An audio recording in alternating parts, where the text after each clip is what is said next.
Hey, what's up, everyone? This is Jeremy, founder of quickmail.io. Hey, and this is Jack, Chief Lead Generation Officer at salesbread.com. So today we're going to have another data episode, but with a little bit of a different focus. Today we're looking at connection acceptance rates, and most importantly, what time of day and what day of the week are your prospects most likely to say yes to that invite message. It's a big deal if you're using multi-channel, hopefully because it will inform what days of the week you should be more active and what your deadline is for when you better make sure that invite is in the person's LinkedIn account, because you want to approach them at the right hour of the day. So let's dive in. Yeah, let's do it. Cool. And just before teaser, I got to do my elevator pitch, Jeremy, because most B2B companies lack the time and expertise to turn cold prospects into qualified leads. At SalesBread, we'll bring you one lead or appointment per day using ultra personalized LinkedIn messages and cold emails so you can fill your pipeline and grow your business. Head over to salesbread.com/contact and get in touch today. Booyah. I feel like a dinosaur because my one-liner is pretty rubbish. But basically, if you need cold outreach and email is your channel, make yourself a favor and head over to quickmail.io, give it a go. We also have the free auto warmer available, which means you can make sure you have great deliverability at no cost. So can't beat that. Yeah, can't beat that. All right, a couple things to give a go for today. With that, let's talk stats here. Now, just before I share my screen and show the stats generated, let's cover a few things. So what are we looking at here? I grabbed the last 10,000, not invites sent, but invites accepted. So 10,000 invites that were accepted, and I recorded in a spreadsheet the time and day, well, more specifically, the time and date that these messages were accepted. And I used a handy Google Sheets formula. You basically do equals text bracket, click the cell where your date is, comma, and then quote DDDD, end quote, and it will take the date and put it into day of the week. It took me a while to find that on the internet. Hopefully that saves you some time if you want to run a similar analysis. And then I just broke it down into frequency and made some simple bar graphs. That's it. But Jeremy, I want to find out, or maybe you can rehash what we talked about before we press recorded on our thoughts of what we were thinking we'd see. Yeah, this is pretty fun actually. For the listeners, Jack actually say, "Hey, want to see something cool?" And of course, it's like, "Yeah, duh. Of course, I want to see something cool, especially from you, Jack." But he said, "But before I show you, can you actually guess? What are the best time to reach out someone on LinkedIn to get your invite accepted, and what day of the week?" And what do you say, Jack? Was I really far off? No, you had the right idea. And the idea you told me was when people are needing a break, yeah, they're going to head over to LinkedIn, right? Yeah. And there is one thing I didn't quite get in my formula is that I don't think this is like Facebook, like you whenever you want to slack off, you're going to it. I don't think this is really the case. I think this is still, and you could see it, you will see it in the graph, but this is still a professional tool. So people use it as a professional tool, but try to catch up during small breaks that they have. And I think that's the second part. I didn't quite get it, but it's so obvious with the graph. So before we show you this, we want you to think about what time of the day do you think people are checking their LinkedIn most, and what day of the week. I got the day wrong. Well, one day was right, the other one was wrong, and I got most of the hours okay, actually. But I think you've got it down pretty good in terms of understanding when somebody would use LinkedIn, like what this platform really is. It's not a time killer like Candy Crush or something. It's more like this professional tool that you will go to during downtimes or when you need a breather. And so with that, let's take a look at the data. All Are we ready right. for that? Okay. Yes. Share your Here we screen. go. Sharing screen. And here it is. So on your left, I think it will be your left. On your left, you're going to find days of the week. On your right, you're going to find hours of the day.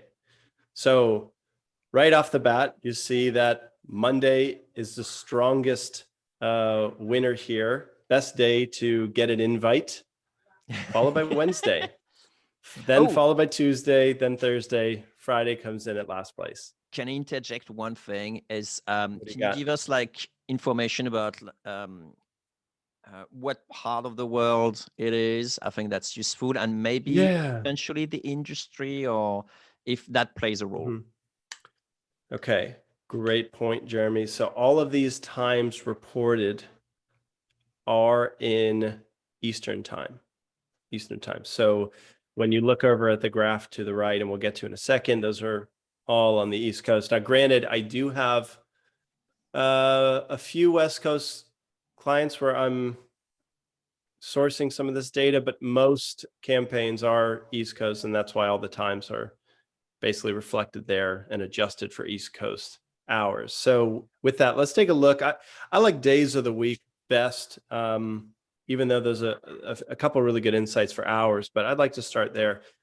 Monday being... Did you guess that, by the way, Jack, before you actually look at it? Or it was like too late? Once you answer the formula, you see the answer and you didn't actually had the opportunity to think about it first. So I actually started compiling this data because we've had some good Mondays lately where oddly strong numbers are coming through. And I was just curious. I was like, is this for all clients, or do I need to take a second look here? My theory was it was just that our invitations were gathering enough time and people revisited their LinkedIn invite inbox on a Monday. I wasn't sure what it was. I still don't know for sure what it is, but that's what prompted me. I did see something good going on Mondays, and I didn't realize it at the time, but now it confirms that Friday is the weakest day for acceptance rates. Now, there's something worth talking about here, Jeremy. Tell me. One, I want to get your take on where this data is going to be like misleading. But it also tells me that it's not a stupid idea to keep sending invites Monday through Friday. Like Friday's not bad enough. Like I'm curious what you would take from this. If you think about it, you still got like a 25%, down to compare like from Monday. Monday is about, out of 10,000 for the listeners, you have Monday that is over 2,000, between maybe like 2,200, something like that. 23, something like that, yeah. Exactly. And then you got Friday, which is just about like 1,500. And Tuesday is a little bit above 1,500. Wednesday is the second best day. So you got Monday first, then you got Wednesday second, then you got Tuesday, then you got Thursday and Friday. What was the question already, Jack? Does this data give us enough confidence to axe Friday and double down on Monday? Yeah. That's what I'm wondering, I guess it depends, but at the end of the day, if you're only having like a certain number of invites, do you actually want to cash in all on Monday? It's like potentially, but then in this case, you don't have a repeatable pipeline anymore. You have like every Monday, you have like that huge surge, and then it's difficult to handle. And then what do you do the rest of the week? So I think it's still okay. Plus, who say that if you send it on Friday that they won't actually just answer it on Monday anyway? That's the thing, right? And now we're already talking about poking holes in the data, and that could be a point Judge. number one. No, this is helpful, because the last thing you want to do is like look at a blog post or a podcast and go run off and change something that hurts your stats, and that happens all the time because there's a lot of misleading stuff out there. So realistically, though, Jeremy, I would say that I would, moving forward, be a little less aggressive on a Friday and not kill it completely, but just tack on 20% more effort on a Monday. That's what I'll test with and see how it goes. Here's personally what I would do is I will put the stress of the next step in my campaign on Tuesdays, because then Monday would be maybe the first step. Maybe if I have like a multi-step campaign, maybe Monday is the LinkedIn, Tuesday is something else, Wednesday, you know what I mean? It's like those sort of Sure. alternating channel based on the best days. But again, maybe you could have sent it on Sunday and it will still be as good. So we don't have weekends here.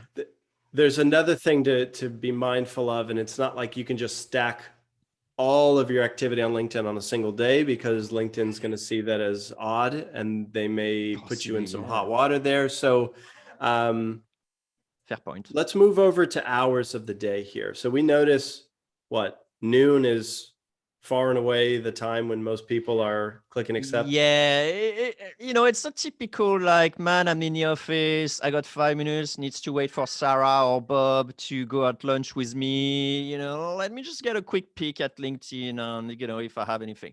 So obvious, man, so obvious. Yeah. And you can see it like 7 o'clock. It's about maybe we should also say for the people not watching it, but 7 o'clock, that's where it really starts. You got the couple of people that answer at 2 o'clock, or 3 o'clock in the morning, but we're talking probably like 50 or something like that.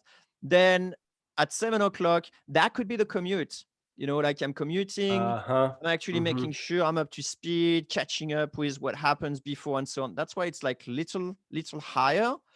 And then, it goes down 8 o'clock. Maybe I need to answer my emails, do some, other work kind of thing. Yeah, right. And then you have like a few breaks in the morning, but you can see that roughly, the morning is pretty good until it reached like 12 o'clock. Then you got more than 1,000, accept invite. It's like 10%. Like you got more than 10% on just 12 o'clock. So this tells me that it's sad.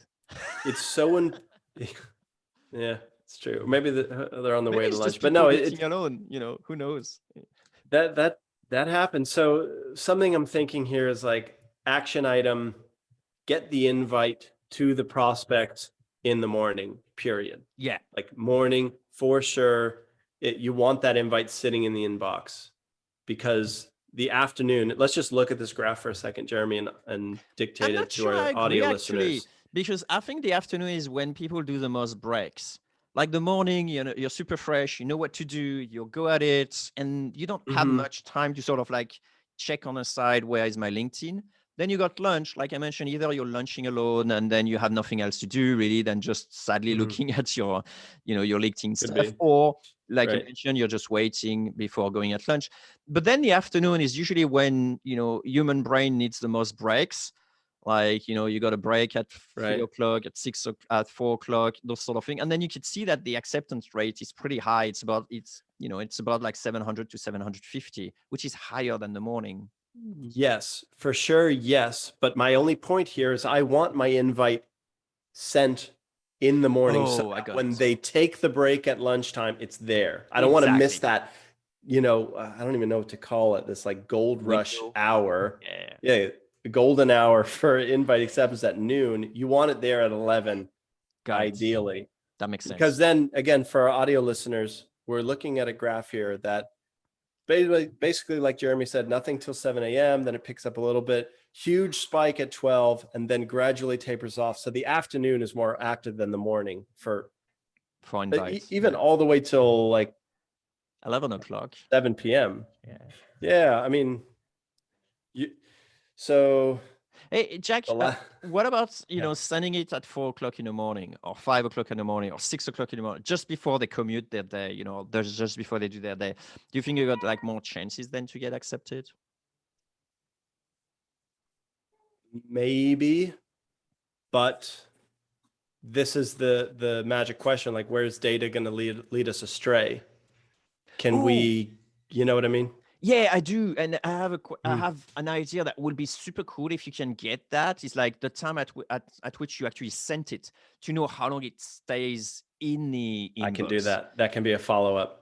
Yeah, we definitely need to do that, because I really want to know, like, if you're sending at 3 o'clock in the morning, does that stay like for 5 hours or like 12 hours? Like, how long does that stay? That'd be awesome. I can give you a teaser. One of my test campaigns that I ran to demand generation people, I sent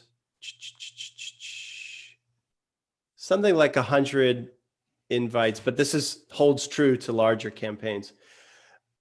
90% of them accepted within 2 days. So I'm thinking here that if this person is on LinkedIn and they're going to accept, most of your bang for buck happens 48 hours. After that, you're going to look at like 5% of tricklers that come in after that. But to be continued, I'll definitely pull some data on that. That's a good idea. It's probably going to be a bell curve anyway, but it'll be interesting to know, like, on average, if you have a bell curve and it says that, the middle is at, let's say, 7 hours or 12 hours, doesn't matter, like, let's say 12 hours, then it's still interesting to figure out, like, roughly you got 50% chance, that they won't answer after that 12 hours time. So because you should have like around half of the people. I think that'd be interesting to know. And the other thing that I'd like to see as well is this graph is an aggregation. It could well be that it's only on Wednesday that, the afternoon works, on Thursday, on Friday, I want to say. So it'll be cool if we also got like, one graph per day when it comes to the hours. Love it. Like, okay, sorry, no, it's an awesome idea. Geek. This is great. So give me some time. I'll crunch that. We'll do a follow-up episode here. And if you're listening and you have questions or ideas for more data analysis, maybe on the LinkedIn side, reach us at podcast@quickmail.io. Send us your feedback, comments, tell us thumbs up, keep doing more data episodes like this. We'll steer the show based on your feedback there. And speaking of, we have the course.quickmail.io ready to take your cold email skills to the next step. Jeremy and I, we met up in his Zurich office and recorded dozens of hours of footage. You'll see us behind a whiteboard taking a deep dive into all the topics that we shirts. Yeah, look at that, with buttons. And no, we're serious about like answering all the questions that a proper cold email course should, where the podcast tends to cover tons of topics, some in depth, some fast, rapid fire. But yeah, if you want to take it to the next step, you know where to go, course.quickmail.io. There you go. Cool. Okay, Jeremy. So the last thing I wanted to add to this data is people may wonder who the target audiences are. Now, full disclosure, there's a bunch of different kinds of buyer personas here among the 10,000 sampled, the 10,000 that accepted. But for the most part, these are decision makers. I would say more than 60% of them are C-suite or founders. Beyond that, I mean, we don't have any campaigns that are below VP level. So you're going to be finding a lot of, like, I would call them busy execs. Let's just label it that. From technology, HR, medical, like that kind of thing. So hopefully it tells you this is like real world stuff where we're not necessarily reaching out to people that wouldn't be in charge of a lot of big decisions. Hopefully not crazy different than your segment.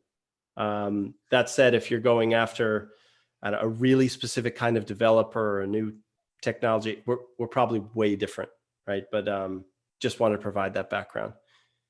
Yeah, awesome. That was my next question. So I'm glad you answered it already. Ah, sweet. Anything else, Jeremy? I mean, you're the data expert here. I mean, did we leave any stone unturned? Are we ready to make? But yeah, we got some direction. I'm looking forward to the follow-up episode on this one. Yeah. Yeah, great cast, Jack. Heck yeah. Jeremy, great cast. Thanks so much. Thanks, Jack. Cool. Good stuff.